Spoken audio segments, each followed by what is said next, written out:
Até o momento, nós já vimos como funciona a busca em largura, o algoritmo de busca em largura. Vimos, inclusive, como adaptá-lo para cálculo de distância. A gente viu o pseudocódigo dele ali, o passo a passo, para usar a busca em largura para cálculo de distância não ponderada. E também vimos exemplos dele funcionando. No entanto, até agora, vocês estão numa questão de fé aqui. Vocês estão simplesmente acreditando em mim quando eu digo que ele calcula a distância. Ele calcula uns valores lá que a gente acredita que é a distância, mas será que é mesmo? Será que ele não erra? Esse vai ser o objeto central desse vídeo. A gente vai provar que o algoritmo de busca em largura que a gente estudou, de fato, calcula a distância não ponderada ali, de S, de um vértice origem S, até cada vértice V do grafo. E para isso, a gente vai usar a indução matemática, mas antes de avançar, já fazer um disclaimer. Apesar desse ser um algoritmo, do algoritmo de busca em largura, ser um dos algoritmos mais fundamentais de busca em grafos, e a aplicação para cálculo de distância ser a aplicação mais direta dele, é surpreendentemente trabalhoso assim, e tem que ser cuidadosa a demonstração de que ele faz o que promete. Tá? É muito fácil achar que a gente provou e, na verdade, a gente está se enganando. Por isso, eu vou tentar fazer essa prova em camadas, né? Imitando o algoritmo de busca em largura que explora o grafo em camadas, e essa propriedade vai ser importante. Vamos fazer essa prova aqui com bastante cuidado, com bastante atenção. Para começar, antes de falar da prova, vamos recapitular brevemente aqui o pseudocódigo da busca em largura para cálculo de distâncias. Então, passos principais. Antes de chegar no laço em que o algoritmo trabalha, ali no laço principal dele, a gente marca todo mundo com distância mais infinita, indicando que aqueles vértices ainda não foram encontrados. E daí, quando a gente encontra um vértice, a gente vai atribuir uma distância para ele. No caso, o único vértice que é trivialmente encontrado no início é a própria origem. E a gente atribui distância 0 para ela. Daí a gente coloca ela na fila. A fila é a nossa memória. A fila é onde estão os vértices que a gente já encontrou, mas ainda não visitou. No momento só tem o S lá. E daí no laço principal, enquanto a fila não for vazia, a gente tira um elemento, um vértice lá da fila, do início da fila. Pelo comportamento da fila, a gente vai estar sempre tirando o mais antigo, o que está lá há mais tempo. E vasculha os vizinhos dele. Para cada aresta que ele tiver, para um certo vizinho W, a gente verifica que se aquele W ainda não foi encontrado. A lógica disso é, se o W já foi encontrado, eu não quero revisitá-lo, e eu também não mudo a distância atribuída a ele, porque eu suponho que quem o encontrou antes de mim já atribuiu uma distância menor ou igual a que eu poderia atribuir, justamente por causa da ideia de que eu vou fazendo a busca em camadas. Se alguém encontrou ele antes de mim, é alguém da minha camada ou de uma camada ainda menor. Então a distância já está calculada corretamente. Essa é a intuição, né? Então, vamos ter que provar. E daí, se aquele vértice W não foi encontrado, a gente atualiza a distância dele como sendo 1 a mais do que a minha, o que faz sentido, né? Porque você tem um caminho com comprimento 10 de S até mim, tem um caminho de comprimento 11, né? 10 mais 1 de S até esse meu vizinho.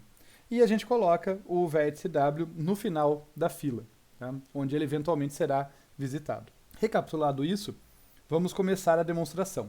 A demonstração, como eu tinha citado, vai ser por indução matemática, tá? No número de iterações. Isso aqui é importante, eu quero recapitular para vocês aqui qual que é a intuição, qual que é a ideia da indução matemática, da demonstração por indução matemática. E o jeito mais rápido que eu conheço para fazer isso é pela analogia do dominó.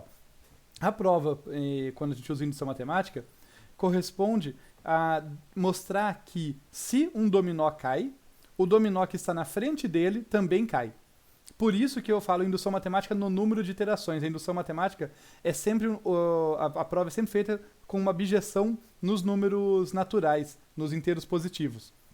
Tá? Porque eu tenho que mostrar que, olha, se o késimo cai, o késimo mais 1 também cai. Tá? Então, a estrutura da prova por indução matemática, pensando na analogia do dominó, é mostrar assim, olha, primeiro, eu tenho que provar que o primeiro dominó cai. Esse é o caso base. Depois que eu mostrei que o primeiro dominó cai, eu tenho que mostrar que se eu olhar para um dominó qualquer, em qualquer momento ali, que está numa certa posição, se ele cair, o da frente dele também cai. Se eu mostrei essas duas coisas, eu mostrei que o processo tem um início e eu mostrei que o corrente sempre derruba o próximo, quer dizer que todos os dominós, até infinito, tá? Na minha objeção dos naturais lá, vão cair. Tá? Então a prova fica geral, a prova vale para tudo, não só para aquele momento. E a outra observação, então, além da analogia do dominó aqui para lembrar vocês da prova por indução, lembrar vocês da definição de distância. Isso é importante para perceber aqueles detalhezinhos que eu comentei da prova em que a gente pode ser tapeado, tá? Que a gente pode se tapear, né? A gente acha que provou algo e não está provado. Distância é o comprimento do menor caminho. Tá? Distância é sempre o comprimento do menor caminho. Sendo que o comprimento de um caminho é o número de arcos, o número de arestas, o número de saltos que eu tenho que dar para ir da origem até o destino. Né? Então, quando eu falo de distância, eu já estou falando do comprimento do menor. Isso é importante. Tá legal. Qual vai ser a nossa hipótese de indução, então? Tá? Já que ela vai ser uma hipótese de indução que vale no número de iterações, em relação às iterações. O que a gente vai argumentar é que, para todo vértice V que já foi encontrado, até o início da iteração atual, a gente tem que a distância dele foi calculada corretamente. Lembrem que no nosso algoritmo, e isso é muito importante, no nosso algoritmo, quando a gente encontra um vértice, a gente já atribui uma distância para ele. Então a nossa hipótese é que, olha, os vértices que já receberam uma atribuição de distância, eles têm a atribuição de distância correta. Tá? Não é um número qualquer que está lá, é de fato o comprimento do menor caminho de S até eles. E, como eu falei, isso é incremental, é um passo por vez, então isso está valendo para o início da iteração atual. Todo vértice que foi encontrado até o início dessa iteração. Tá legal. De posse dessa hipótese de indução, vamos lá. Primeiro, então, o caso base. A gente tem que mostrar que a coisa começa valendo. Então, eu tenho que mostrar que para todo vértice encontrado até o início da primeira iteração, a distância dele está correta. Isso não é particularmente difícil, por quê? Porque no início da primeira iteração só tem um vértice que foi encontrado, que é a origem. E a distância da origem até ela própria é 0. Então, está valendo aí a nossa hipótese. No início, o primeiro dominó caiu. Eu só tenho um vértice encontrado no início da primeira iteração e a distância dele está calculada corretamente. Vamos então para o passo. No passo, a gente quer mostrar que a hipótese de indução, né, o passo chama assim, vai valer para a próxima iteração. Vai valer quando eu andar uma posição ali nos meus naturais, né? Já que eu estou andando ao longo das iterações, eu quero mostrar que a hipótese de indução vai continuar válida no início da próxima iteração ou no final da atual. Tanto faz do jeito que a gente pensa, tá? Para o algoritmo. Então a gente tem ali, olha, estou numa iteração qualquer, meu algoritmo já fez algumas coisas, já encontrou alguns vértices, visitou outros, tem uma galera na fila. Nessa iteração, eu vou fazer o quê? Eu vou encontrar novos vértices. Possivelmente, né? Pode acontecer iteração em que isso não acontece, mas existe a possibilidade de que eu vou encontrar novos vértices. E a minha hipótese de indução diz respeito justamente a isso, né? Ela fala que, olha, todo vértice encontrado tem a distância correta. Então, são esses caras com os quais eu estou preocupado. Eu quero mostrar que esses caras que eu vou encontrar novos aí, possivelmente vou encontrar novos, vão ter uma distância correta atribuída. E como que o meu algoritmo funciona, então, né? Vamos lá, vamos começar a construir de modo genérico, mas mais palpável, essa nossa iteração. Então, eu vou dizer que no início dessa iteração vai sair um certo vértice da fila. Eu vou chamar ele de V. Tá? Então, esse é o vértice da fila, o que estava lá há mais tempo, acabou de sair. Tá na minha mão aqui. E eu vou dizer que a distância dele, o dist V dele, é igual a K. Por que esse valor K? Só para eu não ter que ficar escrevendo dist V toda vez que eu quiser me referir à distância dele. Só para simplificar aqui a manipulação dos dados. Ao analisar os vizinhos de V, então, que daí eu peguei ele em mãos, né? Eu vou olhar, eu vou visitar esse vértice e explorar ali todos os vizinhos dele. Eu vou verificar se tem vizinhos que ainda não foram encontrados. Imagina que tem lá um vizinho que eu estou encontrando pela primeira vez e ele é o W. Tá? Então, vamos dizer que existe esse vizinho. Qual a distância que meu algoritmo atribui para ele? K mais 1. Meu algoritmo vai atribuir 1 a mais do que a distância até o V. Vamos lá, então, porque tem uma parte fácil e uma parte complicada nesse momento. Então, vamos ver por que essa atribuição do K mais 1 ela é intuitiva, por que ela é razoável.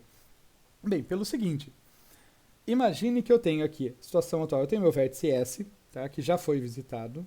Eu tenho aqui o vértice V, que está sendo visitado nesse momento, e ele tem um arco para um vértice W, que nunca foi descoberto, nem nada. Como o vértice V já está sendo visitado, ele certamente já foi descoberto.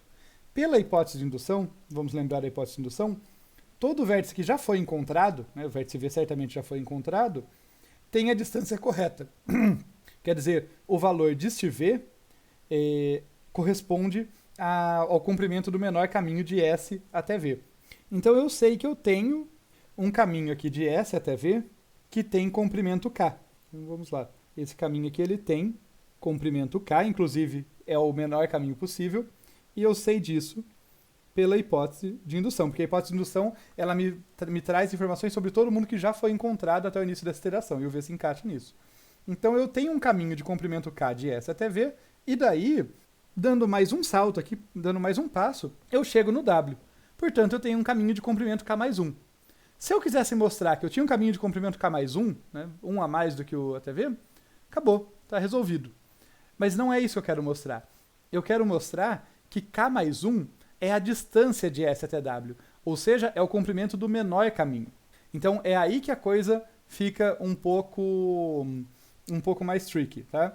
Que K mais 1 é o comprimento de algum caminho de S até W, perfeito. Eu tenho um caminho construído aqui, eu sei ir de S até V, com mais um salto eu chego no W, então certamente tem um caminho de S até W com esse comprimento. Mas como que eu mostro que ele corresponde à distância de S até W? Ou seja, falando de outra forma, que não existe um caminho mais curto. Tá? É essa que é a questão que a gente está levantando aqui. Então, vamos ver aqui, vamos analisar essa possibilidade. Eu estou me perguntando aqui, olha, não poderia haver um caminho mais curto aqui, um caminho com comprimento menor do que K mais 1? É essa que é a questão. E para que isso acontecesse, eu precisaria ter algum vértice que chega no W, vamos chamar esse vértice de U aqui, né, que tem um arco que chega no W, e qual que teria que ser o comprimento do caminho de S até U? Teria que ser menor do que K. Né? Então, no fundo, eu estou perguntando, será que existe algum vértice U que tem comprimento menor, que tem distância menor do que K, quer dizer, eu chego nele com menos do que K passos de S até ele, com menos do que K saltos, e daí com mais um salto, e ele tem um arco de U para W, daí com mais um salto ele chega no W, conseguindo um caminho mais curto? É essa que é a pergunta. Né? Que tem um caminho de comprimento K mais 1, beleza, mas para que o meu algoritmo seja correto, para que esse caminho de comprimento K mais 1 seja a distância, não pode existir esse U com essas características que eu acabei de listar. E aqui que entra a primeira dificuldade. Como que a gente vai garantir que o caminho é mínimo? Né? Como garantir que esse U, que não pode existir um vértice com essas características? Então eu quero colocar aqui um pouquinho da intuição para vocês, porque a gente já vai voltar fazendo a análise com mais cuidado. Mas a ideia, tá, intuitivamente, é que como eu exploro, tá, eu não estou provando isso, eu só estou argumentando, acredita em mim. Como eu exploro o meu grafo em camadas, esse vértice U, se ele tem uma distância menor do que K, ele está numa camada menor do que V. E ele já deveria ter sido explorado antes. Tá? Se ele já tivesse sido explorado antes, ele já iria encontrar o W antes, né? E a história seria outra. Então, é por aí a ideia. A ideia é que esse U não existe, porque se ele existisse, eu já teria encontrado o W antes e tal. Mas como eu falei, eu não estou provando, né? Quando eu faço esse argumento, falar, eu exploro o grafo em camada. Não. Né? Eu não posso provar já afirmando o que eu quero concluir. Né? Não é assim que funciona. Eu acredito, né? Eu sei que o algoritmo funciona assim, que ele explora o grafo em camadas. No entanto, a gente precisa, de alguma forma, colocar isso na nossa prova. O que a gente precisa fazer aqui, para provar, é que a gente precisa fazer o que a gente chama de fortalecer a nossa hipótese de indução. Quer dizer, o meu algoritmo ele faz mais do que eu disse. Não só ele calcula a distância dos vértices corretamente, mas ao longo das iterações ele mantém uma outra propriedade que é importante, que é ele vai explorando os vértices uma camada por vez. Ele vai explorando os vértices em ordem de distância, em ordem crescente de distância. Primeiro os mais próximos, depois os mais distantes. Notem que é muito importante que a prova empaque aqui, porque até o momento eu não tinha usado o fato de que eu exploro os vértices numa determinada ordem. Então, se eu provasse que eu tenho uma distância correta aqui, qualquer outra busca genérica, busca em profundidade, estaria calculando distância. E não é verdade. Não é qualquer busca que calcula corretamente a distância. Qualquer busca encontra algum caminho, mas se esse caminho é mínimo, daí já é uma propriedade mais forte. Então, sendo uma propriedade mais forte, eu vou ter que colocar essa hipótese importante lá na minha hipótese de indução, fortalecer ela.